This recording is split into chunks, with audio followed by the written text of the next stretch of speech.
नमस्कार दोस्तों, स्वागत है आपका वनडे एग्जाम सेंटर में। दोस्तों, आज के वीडियो में हम लोग दीनदयाल उपाध्याय गोरखपुर विश्वविद्यालय गोरखपुर के BA 6 सेमेस्टर सोशियोलॉजी का जो दूसरा पेपर है, जिसका नाम है जेंडर एंड सोसाइटी और जिसका पेपर कोड है SOC 305, इससे संबंधित 100 महत्वपूर्ण बहुविकल्पी प्रश्नों की प्रैक्टिस करेंगे। आपको बता दें कि 100 प्रश्नों का ये हमारा दूसरा प्रैक्टिस सेट है। इसके पहले हम लोगों ने 100 प्रश्नों का एक और प्रैक्टिस सेट कर लिया है। अगर आपने उसको नहीं देखा है तो आप हमारे प्लेलिस्ट में जाकर के देख सकते हैं। चलिए बिना देर के प्रश्नों की प्रैक्टिस शुरू करते हैं। आपका पहला प्रश्न है, जेंडर ट्रबल नामक प्रसिद्ध पुस्तक किसने लिखी? तो जेंडर ट्रबल जो पुस्तक है ये जूडिथ बटलर के द्वारा लिखा गया था। बी ऑप्शन आपका पहले का सही हो जाएगा। दूसरा प्रश्न देख लेते हैं। इसमें आपसे पूछा गया है कि पितृसत्ता को एक प्रणाली के रूप में किसने परिभाषित किया जहां पुरुष महिलाओं पर हावी होते हैं? तो पितृसत्ता को एक प्रणाली के रूप में सिल्विया वाल्बी के द्वारा परिभाषित किया गया था। सी ऑप्शन आपका दूसरे का सही हो जाएगा। तीसरा प्रश्न है, वह प्रक्रिया जिसके माध्यम से बच्चा समाज के लिंग मानदंडों को सीखता है क्या कहलाता है? तो उसको लैंगिक समाजीकरण कहते हैं। बी ऑप्शन आपका तीसरे का सही हो जाएगा। चौथा प्रश्न देख लेते हैं। नारीवादी आंदोलन की पहली लहर का मुख्य लक्ष्य क्या था? तो नारीवादी आंदोलन की पहली लहर का मुख्य लक्ष्य था मताधिकार यानी वोट देने का अधिकार। तो सी ऑप्शन आपका चौथे का सही हो जाएगा। पांचवा प्रश्न देख लेते हैं।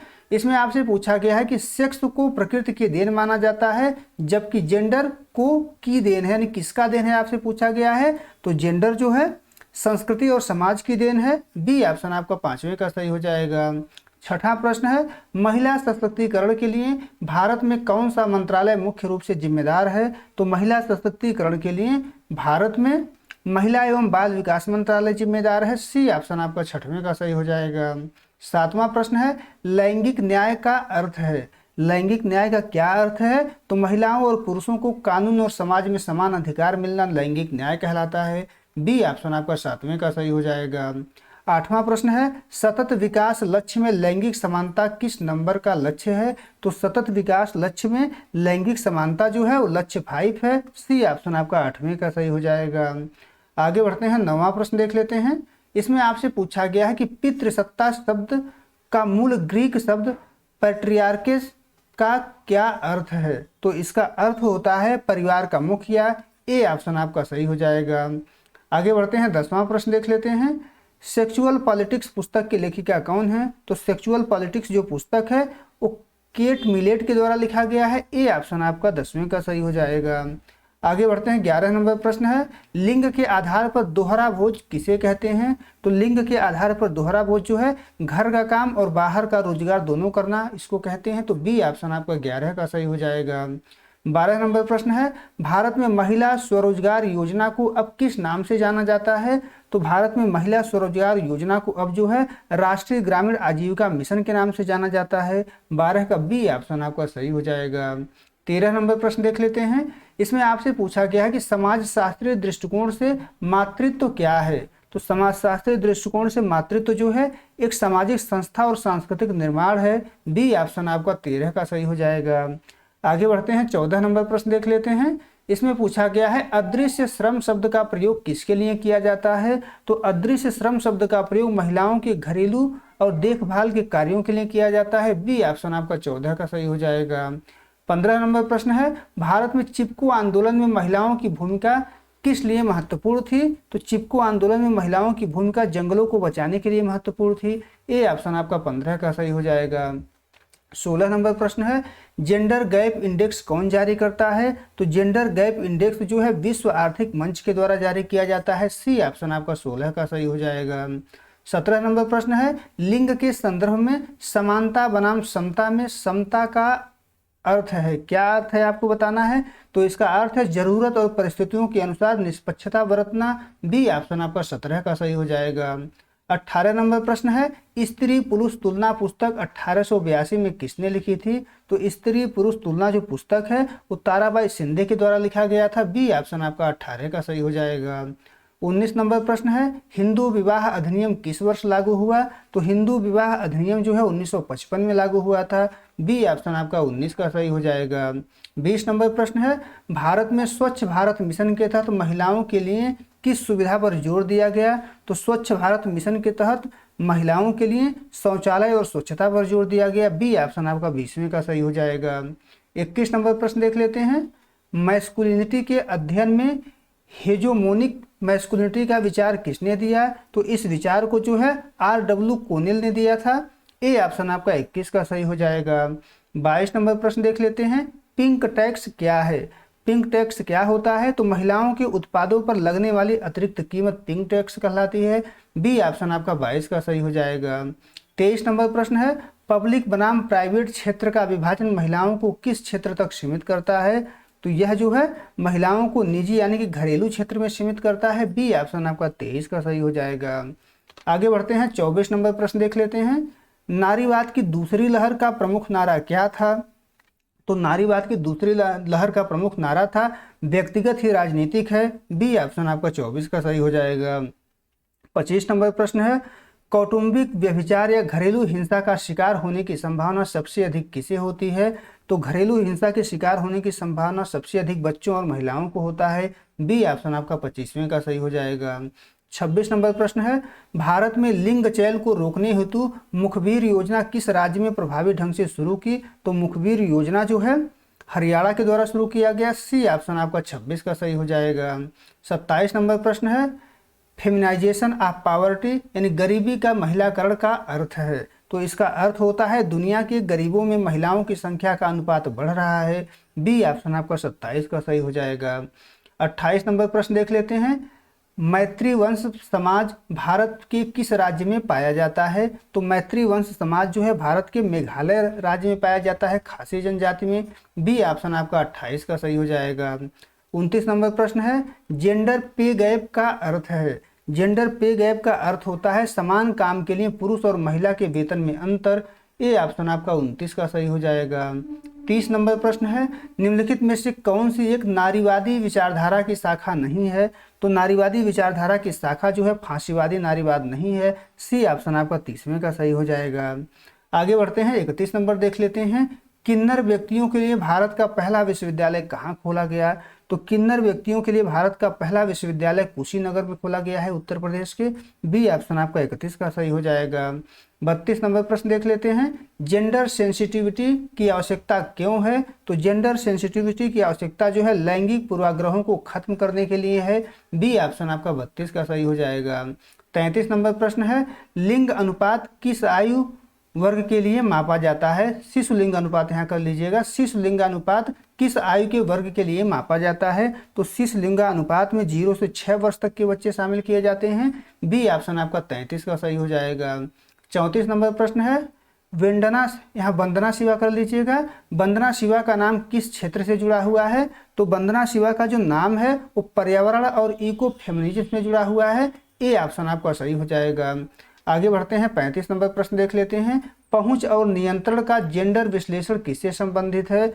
तो पहुंच और नियंत्रण का जो जेंडर विश्लेषण है वो संसाधनों और लाभों के उपयोग से संबंधित है। बी ऑप्शन आपका 35 का सही हो जाएगा। 36 नंबर प्रश्न है। भारत में कामकाजी महिलाओं के लिए हॉस्टल योजना का क्या नाम है? तो भारत में कामकाजी महिलाओं के लिए हॉस्टल योजना का जो नाम है वो वर्किंग वुमन हॉस्टल योजना है। बी ऑप्शन आपका 36 का सही हो जाएगा। 37 नंबर प्रश्न है। यौन प्रवृत्तियां का अर्थ है? यौन प्रवृत्तियां का अर्थ होता है किसी व्यक्ति का दूसरे व्यक्ति के प्रति भावनात्मक और यौन आकर्षण। बी ऑप्शन आपका 37 का सही हो जाएगा। 36 नंबर प्रश्न है। घरेलू हिंसा में आर्थिक हिंसा का उदाहरण है?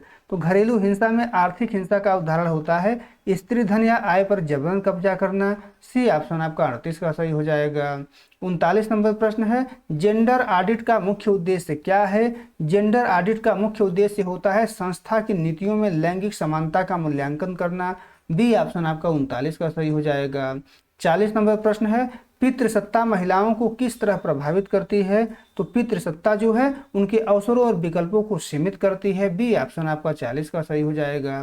41 नंबर प्रश्न है। लैंगिक पहचान और लैंगिक अभिव्यक्ति में क्या अंतर है? तो 41 का बी ऑप्शन हो जाएगा। पहचान आंतरिक एहसास है, अभिव्यक्ति बाहरी प्रदर्शन। तो बी ऑप्शन आपका 41 का सही हो जाएगा। 42 नंबर प्रश्न है। भारत में महिला हेल्पलाइन नंबर क्या है? तो महिला हेल्पलाइन नंबर जो है 1091 या 181 है। सी ऑप्शन आपका 42 का सही हो जाएगा। आगे बढ़ते हैं। 43 नंबर प्रश्न देख लेते हैं। समाजशास्त्र में जेंडर भूमिकाओं का मुख्य स्रोत क्या है? तो समाजशास्त्र में जेंडर भूमिकाओं का मुख्य स्रोत जो है संस्कृति और सामाजिक मूल्य है। बी ऑप्शन आपका 43 का सही हो जाएगा।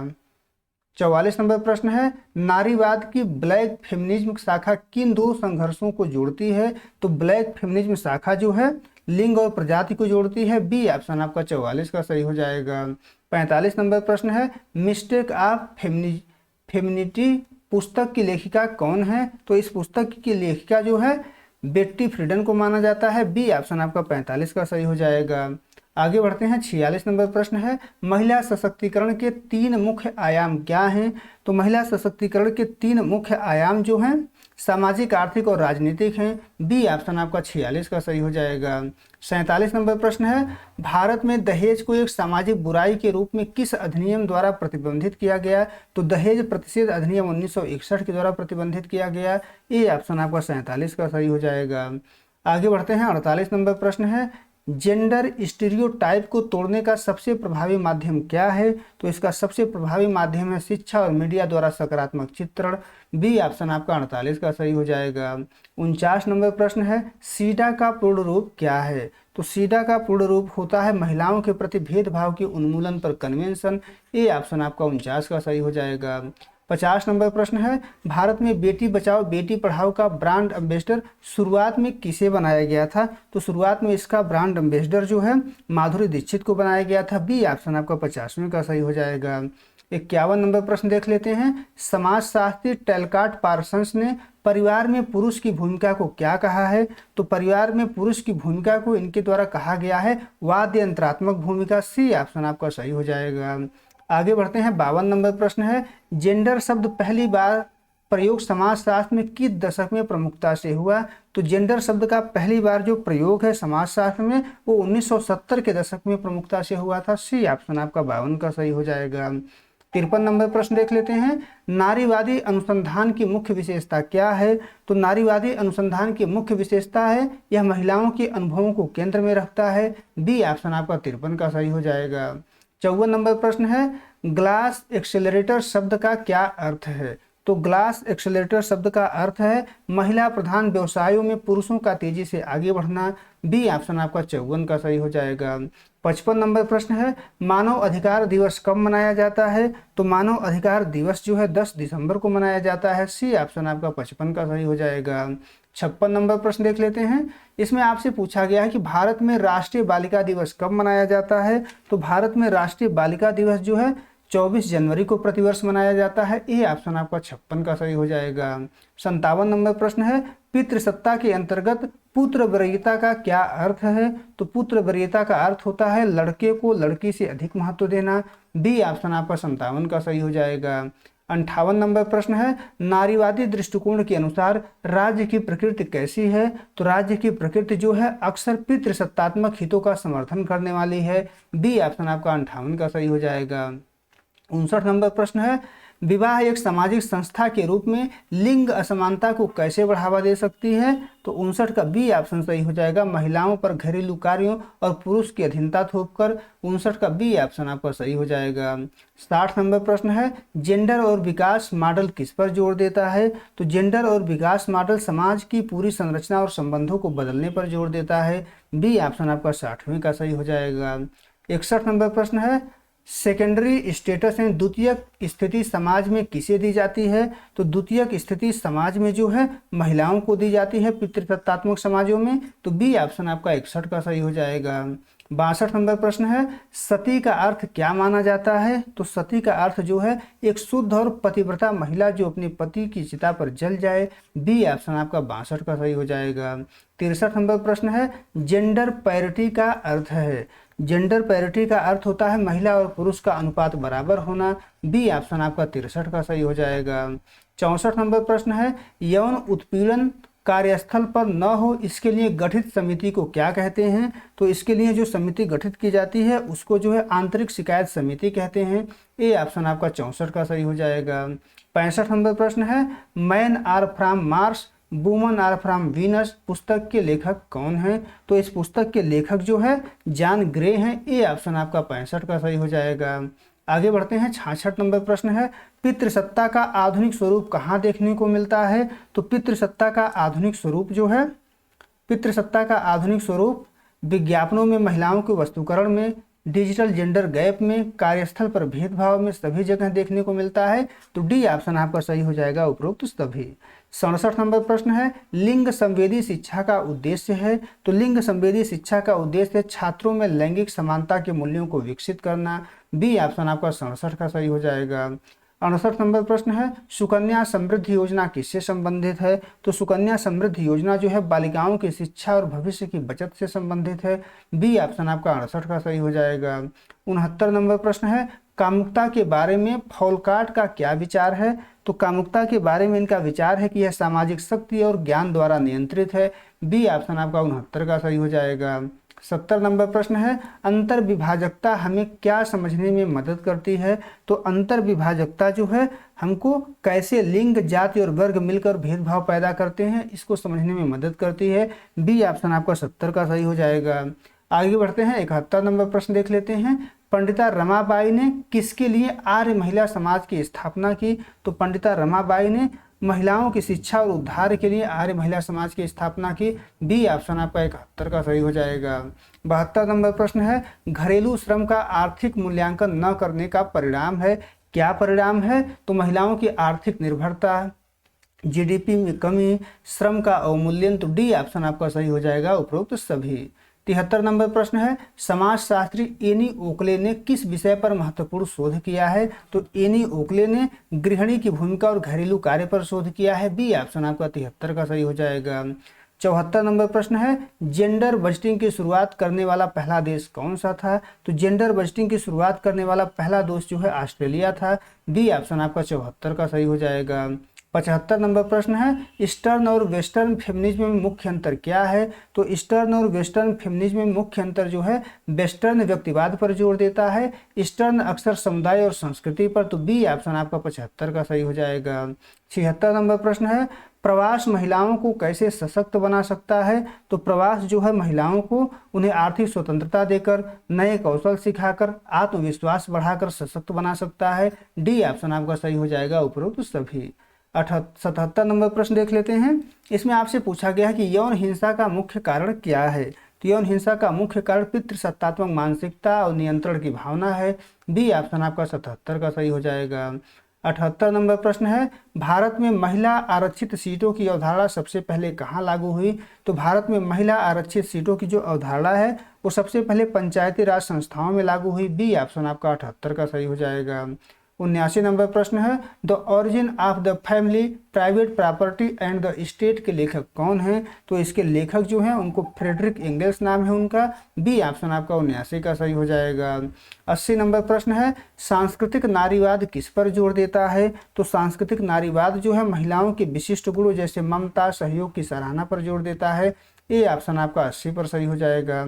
81 नंबर प्रश्न है, पॉक्सो अधिनियम का उद्देश्य क्या है? तो पॉक्सो अधिनियम का उद्देश्य है बच्चों को यौन अपराधों से बचाना। बी ऑप्शन आपका 81 का सही हो जाएगा।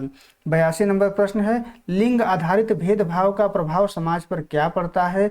तो लिंग आधारित भेदभाव का जो प्रभाव है, मानव संसाधनों का पूर्ण उपयोग नहीं हो पाता और विकास बाधित होता है। बी ऑप्शन आपका 82 का सही हो जाएगा। 83 नंबर प्रश्न है, महिला समाख्या कार्यक्रम किससे संबंधित है? तो महिला समाख्या कार्यक्रम जो है शिक्षा और सशक्तिकरण से संबंधित है। बी ऑप्शन आपका 83 का सही हो जाएगा। 84 नंबर प्रश्न है, डिजिटल जेंडर डिवाइड का क्या अर्थ है? तो डिजिटल जेंडर डिवाइड का अर्थ है पुरुषों और महिलाओं के बीच इंटरनेट और तकनीकी की पहुंच में अंतर। बी ऑप्शन आपका 84 का सही हो जाएगा। 85 नंबर प्रश्न है, पितृसत्ता को चुनौती देने का एक तरीका है, कौन सा एक तरीका है? तो बी ऑप्शन सही हो जाएगा, जेंडर भूमिकाओं का पुनर्वितरण और शिक्षा। बी ऑप्शन आपका 85 का सही हो जाएगा।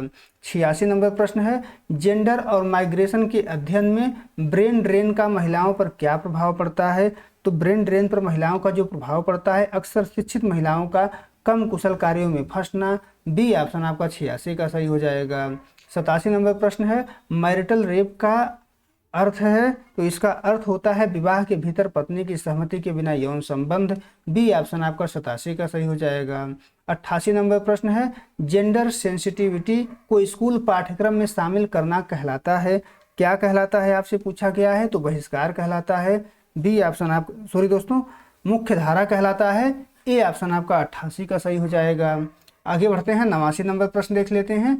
भारत में वन स्टॉप सेंटर का उद्देश्य क्या है, तो वन स्टॉप सेंटर का उद्देश्य है हिंसा से पीड़ित महिलाओं को एक ही छत के नीचे सहायता प्रदान करना। बी ऑप्शन आपका 89 का सही हो जाएगा। 90 नंबर प्रश्न है, इसमें आपसे पूछा गया है कि समाजशास्त्री सिल्विया वाल्बी ने पितृसत्ता के कितने क्षेत्र बताए हैं, तो इन्होंने पितृसत्ता के कुल 6 क्षेत्र बताए हुए हैं। सी ऑप्शन आपका 90 का सही हो जाएगा। 91 नंबर प्रश्न देख लेते हैं। इसमें आपसे पूछा गया है कि यौन स्वायत्तता का क्या अर्थ है। यौन स्वायत्तता का अर्थ होता है अपने शरीर और यौन जीवन पर स्वयं का निर्णय लेने का अधिकार। बी ऑप्शन आपका 91 का सही हो जाएगा। 92 नंबर प्रश्न है, नारीवादी लेखन में गलेज का क्या अर्थ है, तो इसका अर्थ होता है मीडिया और समाज द्वारा महिलाओं को केवल एक वस्तु के रूप में देखना। बी ऑप्शन आपका 92 का सही हो जाएगा। 93 नंबर प्रश्न है, लिंग आधारित हिंसा के खिलाफ 16 दिनों की सक्रियता कब शुरू होती है, तो 93 का बी ऑप्शन सही हो जाएगा 25 नवंबर। बी ऑप्शन आपका 93 का सही हो जाएगा।